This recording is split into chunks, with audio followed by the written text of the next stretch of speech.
కొంతమందికి sweet cravings ఉంటాయి కదా, రోజు లంచ్ తర్వాత కానీ లేదా నైట్ టైం కానీ అది కూడా హెల్తీగా ఉంటే బాగుండు అని అనుకుంటారు కదా, అలాంటి వాళ్ళ కోసమే రాగి పాలతోటి ఈ పుడ్డింగ్ అనమాట. చాలా బాగుంటుంది, చాలా టేస్టీగా ఉంటుంది. అంత రిచ్ ఐరన్ అనమాట. బెల్లమును మనం రాగి పాలే కలుపుతాం కాబట్టి చాలా హెల్తీ కూడా. హెల్తీగా ఇంకొంచెం డ్రై ఫ్రూట్స్ వేసుకుంటే చాలా బాగుంటుంది. ఇంకెలా చేయాలో చూసేసేయండి. ఒక డబ్బా తీసుకున్నాను నేను, అంటే పావు కేజీ అనుకోండి. రాగులను ఒక 3-4 అవర్స్ నానబెట్టేసాను అనమాట. దాంట్లో కొంచెం కొబ్బరి వేసేసి వాటర్ కలిపేసి మిక్సీ పట్టేశాను. దాంట్లోంచి మనం పాలుని ఎక్స్ట్రాక్ట్ చేయాలి. ఇప్పుడు చక్కగా పల్చటి క్లాత్ కానీ లేదా స్ట్రైనర్లో పోసేసి మనం పల్చగా అన్నా సరే వచ్చేస్తుంది కదా.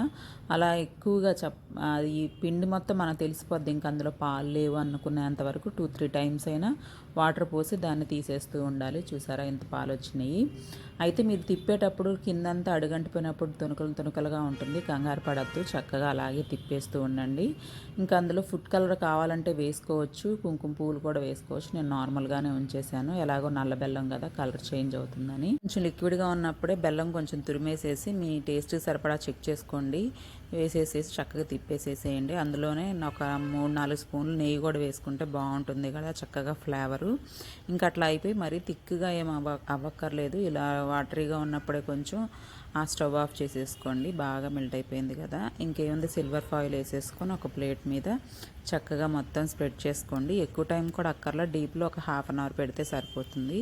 నేను ఇంకా కొంచెం పచ్చి కొబ్బరి ఉంది కదా, దాన్ని తురిమేసి వేసుకున్నాను. అలాగే పంకిన్ సీడ్స్, బాదాం వేసుకున్నాను, జీడిపప్పు మీ ఇష్టం. ఇంకా మీ డ్రై ఫ్రూట్స్ మీ ఇష్టానికి సరిపడా వేసుకోవచ్చు.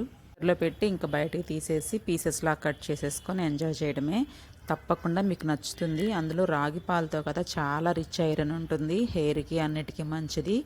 పెద్దవాళ్ళకు కూడా, అంటే మోనోపాజ్ వచ్చిన తర్వాత వాళ్ళకి కూడా చాలా యూస్ఫుల్ కదా. తప్పకుండా ట్రై చేయండి. ఛానల్ని సబ్స్క్రైబ్ చేసుకోండి, అలాగే లైక్ కూడా చేసేయండి. Thank you.